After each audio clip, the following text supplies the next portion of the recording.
ఈరోజు ఒక important term tool గురించి చెప్తా. ఇది స్టాక్ మార్కెట్‌లో చాలా మందికి తెలియనిది, అర్థం కానిది, అర్థం చేసుకోవాల్సింది. బీటా అనేది ఒక రిఫరెన్స్ నంబర్ అన్నమాట. ఇది నిఫ్టీతో పాటు నిఫ్టీలో ఇన్వెస్ట్‌మెంట్ చేసిన మ్యూచువల్ ఫండ్స్ లేదా మీ పర్సనల్ ఫండ్ యొక్క పెర్ఫార్మన్స్ ఏ విధంగా ఉండబోతుంది అనే ఒక రిఫరెన్స్ రిలేటివ్ నంబర్ అని. ఉదాహరణకి మీ యొక్క portfolio beta 1 and Nifty beta 1తో సమానం అయిందనుకోండి. నిఫ్టీలో వచ్చిన అప్స్ డౌన్స్ మీ పోర్ట్‌ఫోలియోలో సిమిలర్ గా ఉంటాయి. ఒకవేళ నిఫ్టీలో ₹1 పెరిగితే మీ పోర్ట్‌ఫోలియో కూడా ₹1 పెరుగుతుంది. ఒకవేళ ₹1 తగ్గితే మీ పోర్ట్‌ఫోలియో కూడా ₹1 తగ్గుతుంది. సో ఇంత ఖచ్చితంగా ఉంటుంది. ఒకవేళ నిఫ్టీ బీటా కన్నా మీ యొక్క పోర్ట్‌ఫోలియో బీటా యొక్క వాల్యూ ఒకవేళ ఎక్కువగా ఉందనుకోండి. నిఫ్టీ పెరిగినప్పుడు మీ పోర్ట్‌ఫోలియో చాలా ఎక్కువగా పెరుగుతుంది.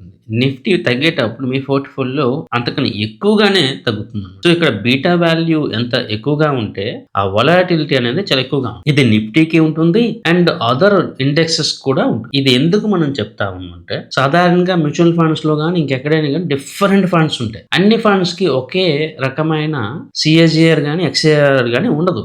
ఎందుకు ఉండదంటే ఆ పోర్ట్‌ఫోలియోలో వాళ్ళు తీసుకున్న స్టాక్స్ యొక్క యావరేజ్ కూడా ఈ బీటా మీద డిపెండ్ అవుతుంది. కొన్నిసార్లు మీరు చూస్తే నిఫ్టీ ఎక్కడికో వెళ్ళి ఉంటుంది, పోర్ట్‌ఫోలియోలో రిటర్న్స్ కనిపించవు. నిఫ్టీ డౌన్ లో ఉంటుంది, మన పోర్ట్‌ఫోలియో స్టాక్స్ పాజిటివ్ లో ఉంటాయి. ఎందుకంటే అందులో ఉన్న స్టాక్స్ ఇందులో ఉన్న స్టాక్స్ ఆ పర్సెంటేజ్ ఇవన్నీ డిఫరెంట్ గా ఉంటాయి. మీరు గమనిస్తే చాలా మ్యూచువల్ ఫండ్స్ లో ఆ పెర్ఫార్మెన్స్ అనేది 1 ఇయర్ లో డిఫరెంట్ మ్యూచువల్ ఫండ్స్ లో డిఫరెంట్ గా ఉంటుంది. ఎందుకంటే అందులో తీసుకున్న స్టాక్స్ యొక్క వెయిటేజ్ డిఫరెంట్ గా ఉంటుంది. ఇది చాలా చాలా ఇంపార్టెంట్. ఎందుకు మాట చెప్తా ఉన్నా అంటే కొన్నిసార్లు మా యొక్క ఇన్వెస్టర్స్ గానీ రిప్యూటెడ్ ఫాలోవర్స్ లో మార్కెట్ లో ఇండెక్స్ పెరిగింది, మన యొక్క పోర్ట్‌ఫోలియో ఎక్కువగా పెరగలేదు. లేదా మార్కెట్ లో ఇండెక్స్ పడ్డది, మన పోర్ట్‌ఫోలియో కొద్దిగా ఎక్కువగా పడ్డది. ఈ ఫ్యాక్టర్స్ మీద ఎక్కువగా డౌట్ క్రియేట్ అవుతుంది. సాధారణంగా అగ్రెసివ్ మార్కెట్ లో లేదా అగ్రెసివ్ ఫండ్ మేనేజర్ ఉండేటప్పుడు బీటాని కొద్దిగా ఎక్కువగానే తీసుకో దట్ మార్కెట్ పెరిగితే మార్కెట్ కన్నా మనకి కొద్దిగా ఎక్కువ రిటర్న్ వస్తుంది. మెయిన్ వైల్ మార్కెట్ లో ఏదైనా కన్సల్టేషన్ లేదా డౌన్ ట్రెండ్ అయితే మన పోర్ట్‌ఫోలియో కూడా తగ్గుతుంది. కానీ లాంగ్ టైమ్ లో